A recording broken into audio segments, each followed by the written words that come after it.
El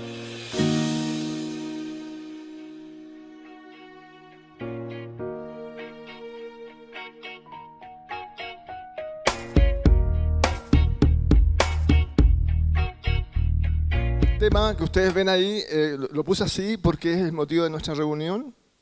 Le pusimos invasiones biológicas o alienígenas, moluscos invasores o exóticos, porque es un tema complejo y todavía no hay muchos, digamos, acuerdos en relación a este tema. Ya el colega anterior, Cristian, ya mencionó el tema de la desaparición de especies, los cambios que se han produciendo en el tiempo y eso. La pregunta que nos cabe ahora es si estamos en un proceso normal o anormal de cambio en el planeta, o somos parte nosotros de ese cambio voluntaria o involuntariamente. Antes de seguir con el tema, yo quiero presentar algunas cosas básicas que me interesa mucho que ustedes conozcan. Por ejemplo, en el Museo Nacional de Historia Natural tenemos diferentes tipos de laboratorios, áreas de trabajo, en el cual uno de ellos es el de malacología, y que se refiere esencialmente al estudio de los cuerpos blandos, pero con énfasis en los moluscos recientes. Como tal, nosotros conservamos, investigamos, desarrollamos actividades relacionadas con los moluscos que existen en el territorio, hacemos terreno, traemos muestras, las clasificamos, las ordenamos, hacemos depósitos, hacemos catálogos y tratamos de generar información de la historia natural de nuestro país en este sentido de invertebrados, tanto dulceacuícolas, marinos y terrestres. Ese es nuestro museo y aquí está el tema relacionado con nuestro quehacer, que son las colecciones científicas y la biodiversidad. En el caso particular de los moluscos tenemos una gran colección que está en un proceso de actualización, reordenamiento y estamos un poco atrasados, pero así es la historia de nuestras colecciones. Se está haciendo un esfuerzo grande en ese sentido y, por lo tanto, todos aquellos esfuerzos que apunten a generar información básica es útil para cualquier interpretación que se quiera hacer. ¿Por qué les digo esto? Porque cuando yo llegué al museo, uno de los temas que me llamó la atención fue justamente la presencia de moluscos exóticos en la colección. Entonces empecé a ver cuál era el rol que tenían estas piezas dentro del contexto en el cual estábamos y empezaron a aparecer temas muy interesantes. Esa es la sala de trabajo, tenemos una sala de separación de muestras, una sala húmeda, tenemos depósitos y por supuesto una sala donde hay bibliografía, donde podemos hacer consultas de temas específicos del área. Por lo tanto, entrando al tema, podemos decir simplemente de que los moluscos son parte de la diversidad del planeta. Nosotros podemos hablar de 8 clases, algunas de ustedes las conocen, son los bivalvos, los gasterópodos, los polibracóforos, los cefalópodos, etc. Son 8 en total, pero las más conocidas son esas. Algunas son comerciales, otras son menos visibles, algunas no se ven porque son pequeñitas, otras ustedes, ¿no es cierto?, las recogen porque les llaman la atención por su forma, etcétera, etcétera. Otra de las particularidades que tiene el tema de los moluscos es que son organismos tremendamente exitosos, es decir, están en todos los ambientes excepto sobre los 2000 metros y en algunas áreas de los extremos del planeta. Es decir, son colonizadores por excelencia. Ellos han adaptado muy bien a los diferentes cambios que ha tenido el planeta, han desarrollado una morfología, una fisiología, un sistema de reproducción adecuados a los ambientes en que se encuentran. Tenemos entonces moluscos en la zona norte de Chile, en zona semiárida, en la zona costera, en la zona altoandina. Tenemos, ¿verdad?, en los bosques de la zona semiárida, lo que queda. Tenemos en la zona central, en la zona costera, en las lagunas, en los ríos. Es decir, hay una abundancia enorme de especies que habitan estos lugares. Aproximadamente se conocen en registros bibliográficos unas 1.400 especies. No es mucho, pero es bastante significativo en el caso chileno, por las características que tiene este país de su aislamiento geográfico. Por lo tanto, les voy a contar una pequeña historia que tiene que ver con lo siguiente. En la década del 80, había una colega, la señora María Codoseo, que tuvo una anécdota con los moluscos exóticos, una anécdota bastante compleja. Llegó un barco a Puerto San Antonio con cebada, me parece, de Australia. Y venían nada menos que 10.000 toneladas de cebada contaminada con un molusco pequeño terrestre, que era la Cochliciella acuta, me parece. Y, por supuesto, el barco fue interceptado y un funcionario del SAC, del Servicio Agrícola y Ganadero, que tiene que ver con el tema del control aduanero, en forma muy perspicaz, se preocupó mucho porque la cebada iba a ser desembarcada ya en el puerto de San Antonio, pero venía llena de este molusco. No era uno, eran miles, en 10.000 toneladas. Entonces llamó a los colegas del Museo Nacional de Historia Natural y la señora Codoseo dijo, esto no puede entrar porque es una especie exótica. Estamos hablando de los años 80. El funcionario del SAC dijo, no entra. Entonces el barco se fue a la gira, arrojaron 10.000 toneladas de cebada al mar, le pasaron la multa y al funcionario del SAC lo desterraron a Punta Arenas. Entonces, ven ustedes la implicancia que tiene un solo hecho como este, es decir, es una especie exótica. A partir de ahí el SAC paró toda intervención u observaciones relacionadas con los moluscos que estaban entrando. Ellos se daban cuenta que llegaban moluscos en las cargas. Recién hace unos, yo diría que por el año 94, el Servicio Agrícola y Ganadero empezó a preocuparse de este tema. Y me llamaron. Y me encontré con la sorpresa de que ellos no tenían información y tampoco habían registros sistemáticos de este grupo de especies exóticas que estaban llegando a los puertos, aeropuertos y aduanas terrestres. Bueno, hicimos entonces un acuerdo. Yo empecé a asesorarlo, me mandaban las muestras al museo y empecé a trabajar con este tema y me empezó a interesarme porque efectivamente era un grupo numeroso, eran peligrosamente activos, en otras partes se transformaron en grandes plagas y me propuse entonces entrar en el tema. Y aquí vamos a definir algunos conceptos. ¿Qué es una invasión biológica o bioinvasión? ¿O cómo se define una invasión biológica? Entonces tenemos dos conceptos. Uno que es la especie invasora, aquel organismo, ¿verdad?, que no siendo del lugar, entra a un determinado sistema, se adecúa y se desarrolla. En términos simples, ¿verdad?, es una adaptación porque hay un espacio adecuado a sus características. Entonces, este proceso que tiene características de una invasión biológica, tiene etapas. La primera es que nosotros tenemos que asegurarnos lo siguiente. ¿Cómo interpretamos las estrategias de un organismo? Bueno, una de ellas puede ser a través de sus características reproductivas, su longevidad, etc. Es decir, una serie de mecanismos que tienen que ver con dinámica de poblaciones. Entonces, ¿cómo podemos definir esto? Bueno, a través de una estrategia R, que se define como un crecimiento rápido, madurez sexual precoz, alta fecundidad, habilidad para colonizar un amplio rango de hábitat y comportamiento gregario. ¿Ustedes recuerdan algún organismo de ese tipo? A ver. Los conejos, los vertebrados. Pero poco hablamos de los invertebrados. Sabemos de los vertebrados. Los conejos, los ratones, las ratas, los jabalíes, también ciertas en el sur, los castores. Tenemos una gran cantidad de organismos vertebrados que efectivamente tienen esa característica. Pero en invertebrados la información es muy poca en nuestro país. Bueno, otra estrategia que tienen las especies exóticas invasoras son las características sinantrópicas, es decir, asociadas a la actividad del hombre. Ahí podemos numerar todas aquellas actividades que son propias del hombre. Comercio,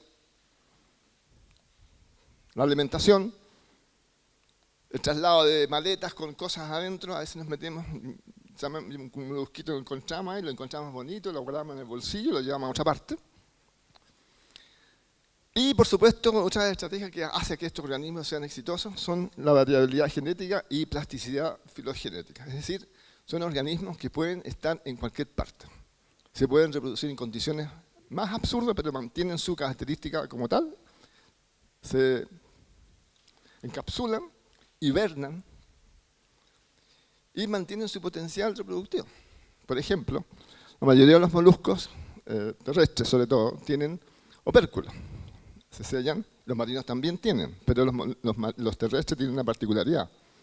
Pueden mantenerse largo tiempo encerrados.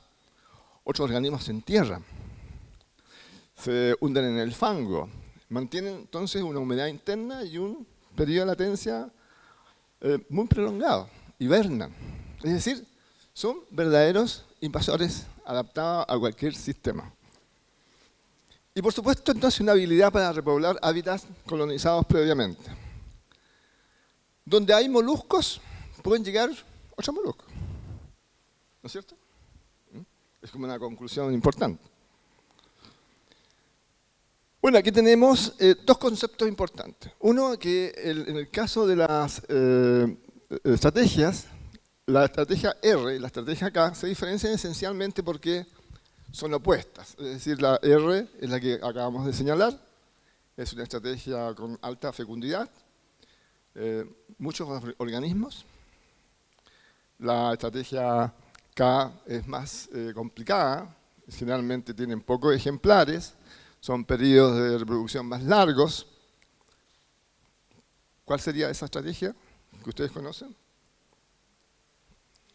Elefante, o sea, los seres, los vertebrados generalmente tienen esa característica. Entonces, eso hace distinto ya que los organismos como los moluscos, en algunos casos, no todos, pero en algunos casos tienen una alta prolificidad y, por lo tanto, un número alto de huevos y, por tanto, ejemplares que entran al sistema. Esas son las dos estrategias que más o menos tenemos, ¿verdad? La R es menos exitosa en términos de invasión. La K sí es, esta es la más exitosa, esta es la menos exitosa, pero sí hay un elemento que hoy día nos debe preocupar. Los seres humanos, y esto no tiene mucho que ver con los moluscos, pero quiero hacerlos reflexionar. Los seres humanos estaríamos acercándonos hoy día en condiciones de estrategia a la K o a la R. ¿Qué dicen ustedes? ¿Ah? Fíjense que vamos a acercarnos a las 10.000 millones de habitantes. Y nuestro espacio es el mismo. ¿Y cuál sería la conducta del ser humano? ¿Tener más hijos o menos hijos?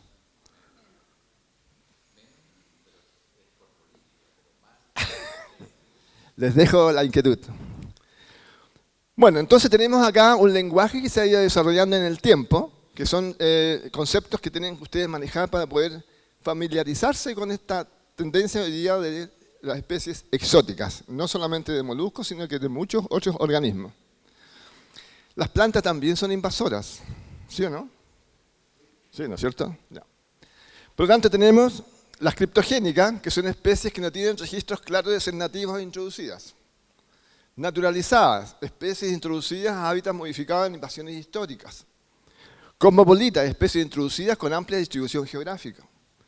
Cuarentenarias, especies de distribución geográfica limitada, presentes en el área de riesgo y están bajo medidas de control oficial. Aquí tenemos algunos ejemplos. Teva pisana, Cantareo aspersa, Senuela brigata, Coclicea acuta. Son todas terrestres.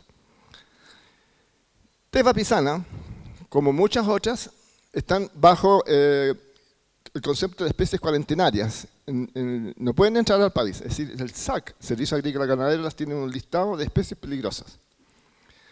Hay muchas más, pero esas están consideradas por razones técnicas como las más, digamos, conspicuas, más difíciles de controlar. Sin embargo, hay un tema.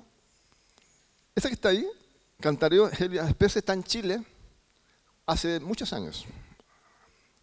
No es chilena, no es del territorio chileno, lo que llamamos hoy día Chile, pero sí llegó con los españoles. Por lo tanto, lleva más de 400 años aproximadamente, y esto es un supuesto porque no hay registros de esta especie en el territorio. No tenemos registro histórico de las especies exóticas que han llegado a Chile. Eso es muy importante porque a la hora de poder definir políticas de control Es un dato necesario para saber por dónde entró, cómo entró, quién la trajo, etc. Ahí tenemos la tea pisana. La tea pisana es un enemigo declarado del trigo, de los cultivos de trigo, entonces es muy peligroso. Si ustedes observan la cantidad que hay en esa hoja de acá, van a darse cuenta de que las pérdidas son significativas. Generalmente nosotros asociamos lo malo a especies que afectan nuestra economía o nos generan algún problema de tipo sanitario, en salud pública. De allí entonces la preocupación por tener información sobre estas especies. Cantareo aspersus, genera aspersa, está en todo el territorio nacional, prácticamente en todos los lugares donde hay jardines, donde hay ciudades, e incluso donde hay, digamos, construcciones con mucho carbonato de calcio, se encuentran estas especies. ¿De dónde creen ustedes que son estas especies? A ver, ¿tienen alguna idea de dónde podría ser? Bueno, esta especie que está acá, están en los predios de CONAF del archipiélago Juan Fernández. En los últimos trabajos que hemos estado realizando, hemos constatado que la principal especie invasora en Juan Fernández, en términos de invertebrados, es Cantareus aspersa, que cambió de nombre, antes se llamaba Agilis aspersa, ahora se llama Cantareus aspersa. Eso no se había percatado nadie. Es un tema prácticamente nuevo. Son de los últimos trabajos que hemos realizado. El año pasado fuimos a Juan Fernández en diciembre y nos encontramos con que toda la ciudad de Cumberland está infestada de Cantareus aspersa. Bueno, perdón. Claro, es un tema, sí. El problema es que Juan Fernández tiene otras características que lo podemos conversar también. Porque Juan Fernández es sitio de la biosfera y además es un parque nacional. Y además es altamente importante porque es considerado hot spot de la fauna endémica, fundamentalmente de plantas, pero nadie se ha percatado ni ha hablado de los moluscos de Juan Fernández.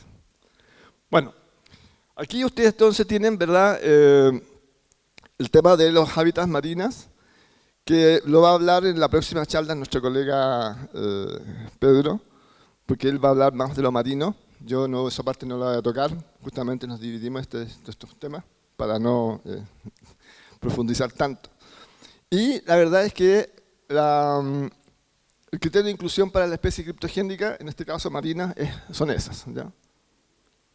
Amplitud geográfica de distribución, especies con estatus exótico en otras regiones, invasores potenciales, especie endémica a la vecindad de centros de introducción raras en la región, especies que presentan alta habilidad de potencialidad de dispersión en estructuras artificiales y especies con partes duras no presentes en fósiles del cuaternario.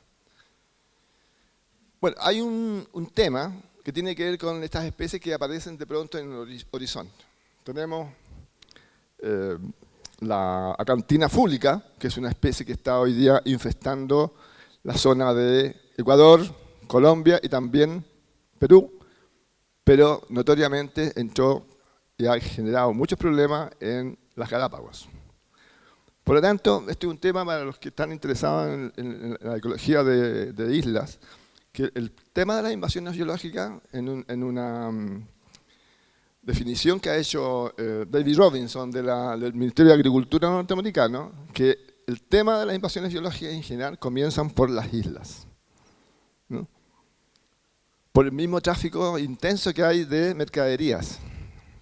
Los barcos, los aviones llevan muchos elementos de un lado a otro y los pasajeros clandestinos, polizontes, que son los moluscos, se suben a cualquier cosa que depositan en el suelo. Bueno, el mecanismo de las introducciones, ¿no es cierto? Una especie puede ser introducida en un área fuera de su rango natural de una variedad de maneras, no intencional y por causas naturales, los moluscos. No intencional, propiciada por la modificación del hábitat. No intencional, asociada con el transporte humano. No intencional, asociada con la introducción deliberada de otras especies. Intención ilegal. Nosotros tenemos muchos casos. En el caso marino, tenemos varias especies que son comerciales, que han sido autorizadas para ser introducidas al país. Eso es un acuerdo que la sociedad chilena hace, ¿no es cierto?, con el empresario.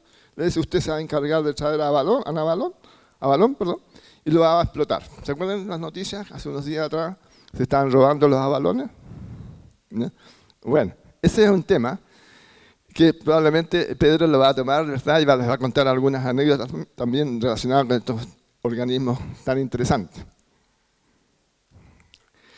La invasión biológica es como una acción militar. Yo desarrollo inteligencia, me preocupo de entender un poco lo que ocurre en el campo de la batalla. Los organismos vivos hacen lo mismo, ¿ya? Forma química, a través de sus sensores químicos, temperaturas, pH, tratan de indagar cómo está el ambiente. Y en términos militares, yo preparo mi lancha de desembarco, subo unos cuantos ejemplares, hay cuantos me llegan a la playa, el enemigo, ¿verdad?, me va a liquidar unos tantos, pero algunos van a sobrevivir y se van a quedar ahí. Una cabeza de puente, así se llama militarmente, una cabeza de playa, donde resisto, ¿verdad?, el ataque, la defensa, y veo, si no hay nada, se fueron, entro al sistema y me adapto. Entonces aquí tenemos una situación muy interesante, que son las vías de transporte. Las vías de transporte son diversas, el avión, el barco, la maleta del niño con un molusquito vivo que encontró, etc. Tenemos dos situaciones una vez que esto ocurre. Muerte o captura, es decir, el organismo no logra adaptarse y muere. La introducción, es decir, logra sobrevivir, la cabeza de puente, acuérdense de eso. Y esto me lleva a dos elementos. Uno, que el número es insuficiente o cambio en el ambiente, es decir, el enemigo puso más dificultades para entrar, barreras, mallas, ¿no es cierto?, pozos minados, no logro pasar, pero intento. El segundo es establecer, ¿verdad?, el criterio de que si hay enemigos y como nadie me come, paso. ¿Ya? Me puedo reproducir tranquilamente. Y aquí tenemos entonces un proceso de establecimiento o naturalización, como decía aquí el caballero, y por supuesto continúa ya estableciéndose y desarrollándose, ya instala su campamento, ya sabe su comida, se queda a dormir, etc. Hace una vida normal, pero todavía no se adapta. Entonces vemos que a veces las condiciones del hábitat cambian. Un tsunami, un terremoto, un incendio, etc.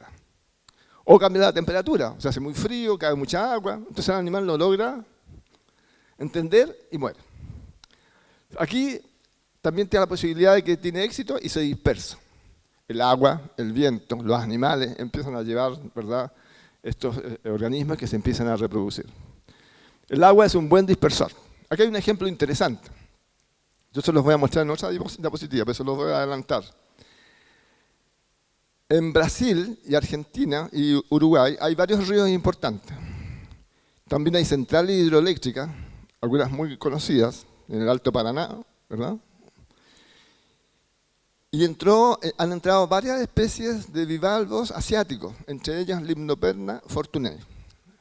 La Limnoperna fortunei fue descubierta a comienzos de los, digamos, 90, 80, no recuerdo muy bien, pero en esa época, y en términos de velocidad avanzaba a 200 kilómetros hacia arriba de los ríos que llegaban al Amazonas y también llegaban a las centrales hidroeléctricas. Hoy en día, esas centrales tienen que estar permanentemente deteniéndose en sus turbinas porque se meten en las turbinas y forman costrones. Experiencia en bivalvos exóticos de esas características tenemos en el norte con la cebra, ¿cómo se llama? La Dreissena polimorfa, que es una especie que forma costrones y ha generado muchos problemas en Canadá, Estados Unidos, Europa en general. Es decir, el tema de la dispersión de organismos bivalvos en el agua es un tema muy importante. Pero como no quiero robarme la película y se la quiero dejar al colega Pedro, él le va a hablar también de si el mitílido chileno, Mytilus chilensis, es Gallio provincialis o no, y si es invasor o no. Eso se lo dejo al colega para que cuente un poco la historia. Entonces, obviamente, una vez que se dispersa y se asienta, el impacto que produce va a ser notorio. En algunos casos es más notorio que en otros, por supuesto, porque está relacionada con la comida, con la agricultura, con la salud, etc. O con la actividad hidroeléctrica. En Chile es difícil que tengamos la situación del Limnoperna fortunei, porque los ríos del otro lado son de llanura, o sea, son largos, más lentos, ¿no es cierto? La temperatura tiene otra característica. Nuestros ríos son cortos, torrentosos, están en pendiente, entonces es muy difícil que se logren asentar. Pero en una de esas nos llega un molusco que sí puede hacerlo. Entonces la gente que tiene que ver con la actividad hidroeléctrica va a tener que preocuparse. Por lo tanto, el impacto en este caso va a ser alto y puede también ocurrir que no pase nada. Es decir, que entre la especie y nadie se dé cuenta que existe. Y es lo que ha ocurrido en Chile con muchos de estos ejemplares. Entonces, proceso de invasión biológica, etapa de transición, transporte, puntos geográficos de introducción, liberación. ¿Cuáles son los puntos geográficos de introducción? Los que hemos conversado recién. Generalmente son los puertos, los aeropuertos y las aduanas. Etapa de establecimiento, patrón de dispersión específico. Y aquí tenemos un tema muy relacionado con qué es lo que entró, cómo se llama, de dónde viene, qué características tiene, etc. El impacto biológico y ambiental, biodiversidad, pregunta de los políticos o los administradores del Estado. ¿Y afecta en algo la biodiversidad? ¿Cómo podemos saber si hay un efecto? Respuesta, no sabemos mucho cómo actúa un invasor porque lamentablemente las características de las investigaciones en nuestro país no han permitido desarrollar líneas de base exhaustivas. Es decir, nosotros no sabemos cómo funciona nuestro sistema ecológico. Hay información, obvio, pero no sabemos cómo funciona la biodiversidad en términos ecológicos. Por lo tanto, es difícil que sepamos cuál es el impacto que va a tener una especie invasora. Podemos suponerlo por las experiencias de otros países, pero en Chile no, porque las características de nuestro país son distintas a las de Argentina, Perú y otros lugares, porque nosotros estamos en otra latitud, estamos en una zona neotropical más abajito, ¿verdad? Y somos un país al fin del mundo. Entonces es difícil que tengamos información. Por lo tanto, ¿qué es lo que se hace? Se aplica control químico sin saber mayormente lo que está ocurriendo. Hay algunos ejemplos que ustedes manejan por las noticias. Por ejemplo, el control de la mosca azul. Se hace a través químico, un control químico. Claro, afecta a la fruta, genera problemas, pero biológicamente no hay un estudio en el contexto. Tal vez sí, ojo, yo lo desconozco, pero lo dudo. Entonces, ¿cómo funciona una invasión? De esa manera. Hay un proceso de introducción, naturalización, hay un proceso de facilitación y, por supuesto, un aumento en la distribución. Cuando esto ocurre, estamos hablando entonces de una especie exótica invasora. Antes solo es una especie exótica intentando asentarse, ¿no? Por lo tanto, este es un periodo importante que puede permitir en algunos casos generar medidas de control y prevención. Y, por supuesto, si logra generar otros procesos, se llama estabilización. Es decir, como el famoso jardín, caracol de jardín, que ya está prácticamente en todo el territorio nacional, en distintos tipos de ambientes. La diferencia entre un país desarrollado y un país subdesarrollado se nota en la forma en cómo generan información. Aquí tenemos, desde 1800 hasta 1980, datos de Nueva Zelanda, de Barker, que es un especialista que ha trabajado en el tema de los moluscos exóticos. Vean ustedes todas las especies que ya han registrado, los datos que tienen, los lugares por donde entraron, y por supuesto, ¿no es cierto?, los nombres, la sistemática, lo cual les ha permitido a ellos tener un conocimiento mucho más cabal o a cabalidad de lo que está sucediendo en su territorio. Ahí tenemos otro ejemplo, ¿verdad?, de número de especies naturalizadas. Algunas de estas están en Chile, yo diría que la mayoría. No nos hemos dedicado a hacer un estudio comparativo, porque la verdad es que hay muy pocos recursos para hacer este tipo de investigación. Y, obviamente, el tema de las especies introducidas, invasoras, que son exóticas en este caso, tienen zonas de riesgo. Generalmente la zona central de América del Sur, África, Asia, Australia, que son propicios al asentamiento de estas especies. Un ejemplo, que lo voy a mencionar a continuación, pero que tiene que ver con la pomacia. El complejo pomacia existe en América del Sur. Es un grupo importante de especies de origen acuático, más bien palustre, que está asociado a los sistemas acuáticos continentales y costeros, que fue llevada a esta zona para su consumo como alimento humano. Y se transformó en una plaga, nada menos que de los cultivos de arroz. Es tan importante el impacto que ha tenido esta especie en los cultivos de arroz en los países asiáticos que ha generado pérdidas significativas y cuantiosas. Lamentablemente para América del Sur tenemos aquí, en esta zona, en Ecuador, a la pomacia también en este ámbito de destrucción y consumo de arrozales en Ecuador. Ecuador es un gran productor de arroz. Otro elemento importante que está asociado a las especies exóticas invasoras son los impactos en la salud humana. Aquí tenemos un ejemplo del género Schistosoma, que es un organismo que afecta al ser humano. Por supuesto, hay muchos otros ejemplos. Y como lo dice la palabra, es infectado con fasciola hepática, es decir, afecta el hígado.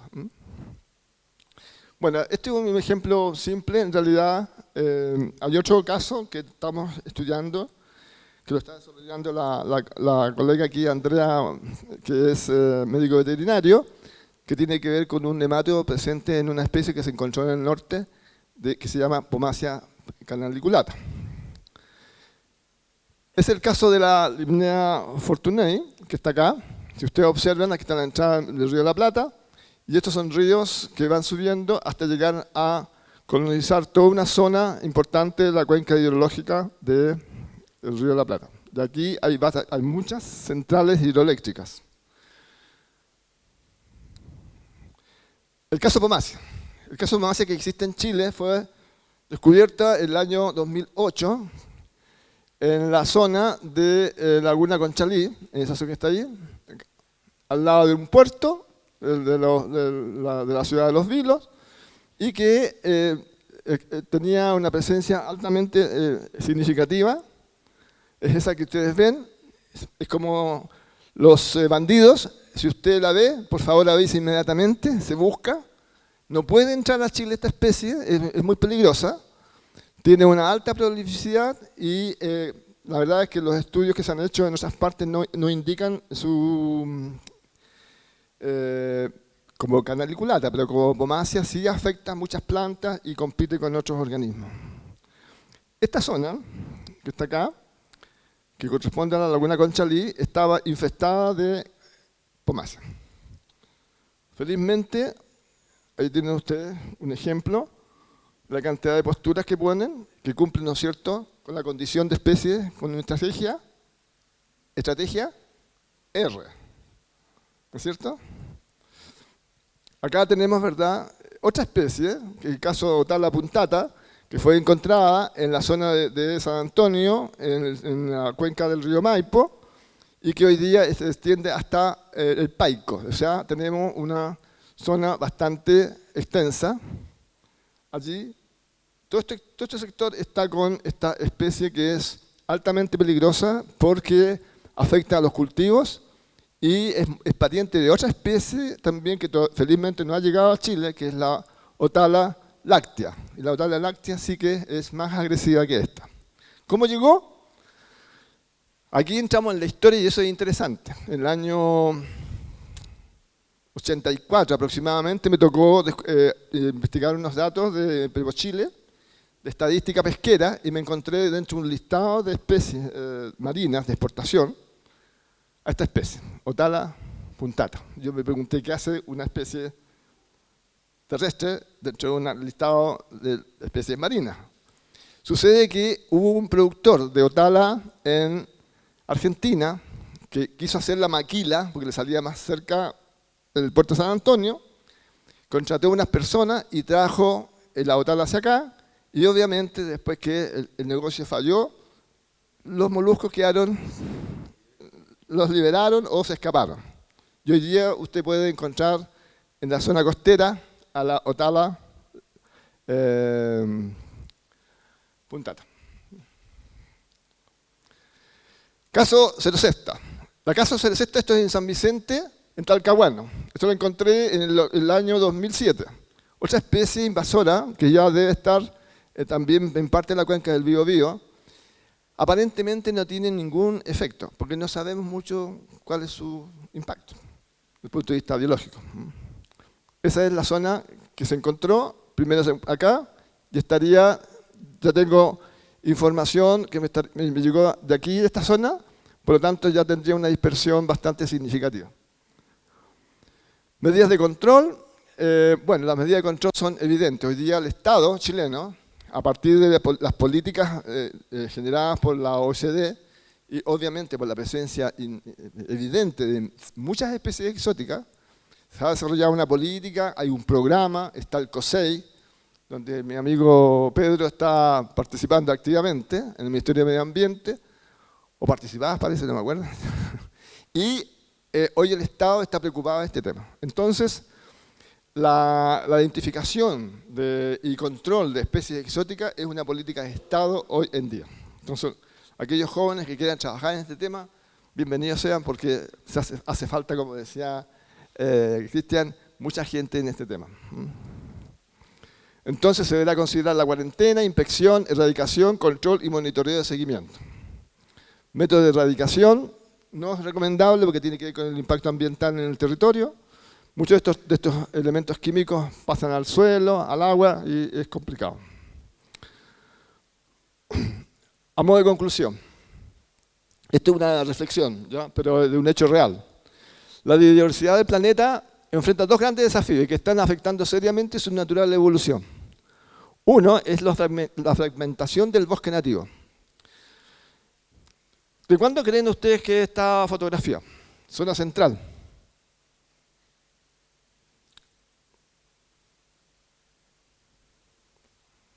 ¿Sí? De hace algunos meses atrás. Zona central. Séptima región. Está absolutamente alterado. El bosque nativo prácticamente no existe. Y aquí viene un tema importante biológico. La famosa teoría de los parches de bosque o el corredor biológico no están funcionando. Porque las especies exóticas entran a los parches igual porque entran a competir por el espacio, por la luz. Entonces, me tocó ver dentro de espacios de flora nativa todavía intacta, pino juvenil en una abundancia increíble. O sea, dentro de los paños, ya las especies, en este caso la especie exótica, no sé si voluntariamente traía a Chile o fue accidente, pero la verdad es que esta situación que se está dando en los territorios donde hay bosque nativo es preocupante. Bueno, el segundo elemento que hay son las invasiones biológicas, que constituyen otro de los eventos que están afectando a la flora y fauna de nuestro país y a nivel mundial. Esta diversidad que aparentemente no se ve, es la que tenemos que empezar a considerar para nuestras futuras actividades. Y aquí tenemos un efecto de la biodiversidad. Son parte importante de nuestra alimentación. No nos damos cuenta, pero comemos todos los días cosas de nuestro entorno y no le damos la importancia necesaria. De aquí viene un tema de presión. Por lo tanto, la opinión no solamente tiene que ser a través de información, sino que también tiene que ser de carácter política, ¿ya? Es decir, cuando nosotros votemos, tenemos que hacer énfasis en nuestros derechos, ¿ya? En la necesidad de conservar esto que es tan rico y que a todos nos gusta. Un tema entonces de conciencia ciudadana, y por eso que estoy acá, entre otras cosas, porque me interesaba difundir este tema. Y aquí tenemos entonces los últimos elementos. Si alguien quiere contactarse conmigo, aquí tiene esa dirección. Eso es lo que le puedo ofrecer por hoy día. Gracias.